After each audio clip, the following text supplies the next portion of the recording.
I know what's the message you want to get out? The message that I want to get out is that there is a huge difference in America between white Americans and black Americans. They are treated very differently, and although I do not want white Americans to experience what we have experienced from the police, I want the police to come to an agreement with us to give us the same opportunity to have the same protection from them that white Americans have. Latinos, we need the same protection for Latinos. We only want to be treated like people. That's it. Police brutality is out of control. When a black person gets abused by the police, it's like, okay, whatever, we have to riot. When a white person does something, I saw a white woman punch a police officer, and they still kindly asked her to detain herself until she fell and tripped, and then they zip-tied her. But a black man jaywalking is going to get pulled over and thrown to the ground. That's not okay. Talk to me about tonight, though. When you see the damage all through the area, what do you make of that? And what is the purpose, I guess, of that? Tell me. The damage tonight is necessary. You know why? Because this is how we feel every day walking down the street. We don't get to see the beautiful buildings that everybody else gets to see. We get to feel like we don't belong there. We get to feel like trash. We get to feel like garbage. We get to feel like we can't come here.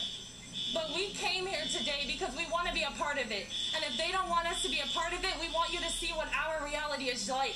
This is what we feel like when we walk down the streets. This is what it's like to walk down the streets. And this chaos. I'm afraid every time a police officer drives past me. I have a clean record. I have never committed a crime. Law-abiding citizen. I have gone to college. Yet I get pulled over every time I'm driving my car because it's a 2020.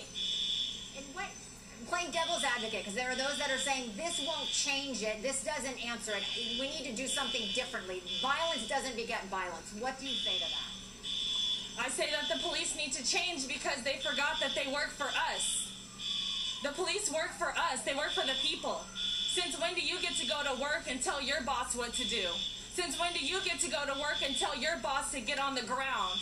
When do you get to go into the office and kill him and then still keep your job? And everybody loves you. Tell me about the curfew tonight. There's an 8 o'clock curfew. Are you planning on staying out, and what are you kind of sensing with that when you're out here tonight? It's after 8 o'clock, and they absolutely issued the curfew because we were peacefully protesting. We were all kneeling. We were kneeling. We were not violating anything, and they started to throw smoke bombs at us. They shot rubber bullets. We caught a police officer lighting a car on fire. That is not okay. They're putting that on us. We did not do that. I know that I saw it myself. Some of the protesters were not that peaceful that were throwing rocks and bottles to initiate. So that is part of why the reaction comes, is it not?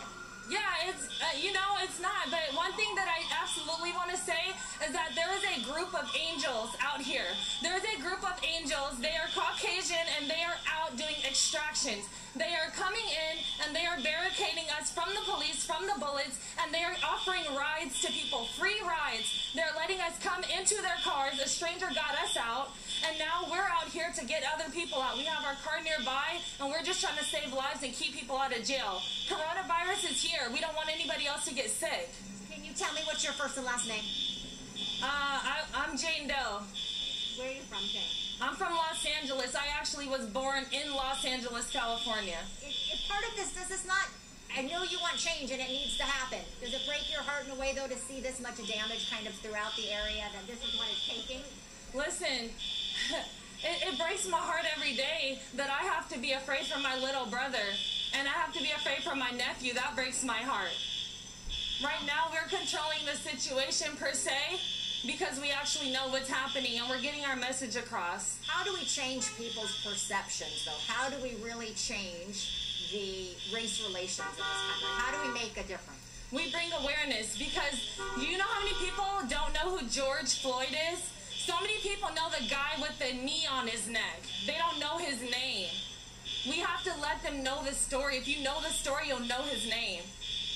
If you know his name, then you'll know that it's wrong. And if you know it's wrong, then you'll stop. Or maybe when the officer had his knee on his neck, what if all those people standing by rushed that cop?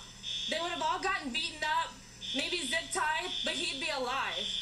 And I can't sit at home right now and stay there watching all of this on the news and not help, because I'm able-bodied. I have no children, I'm not married, I'm able-bodied, and I'm suffering, and everybody else is suffering, and it's my duty as an American to protect us. I appreciate your time very much, Jane. I really do. Thank you for taking the time to talk with us. Be safe tonight. Thank you. One of the protesters out here making her voice heard tonight, making sure that everyone hears the message that she wants to send. Again, another live look here at what we're seeing.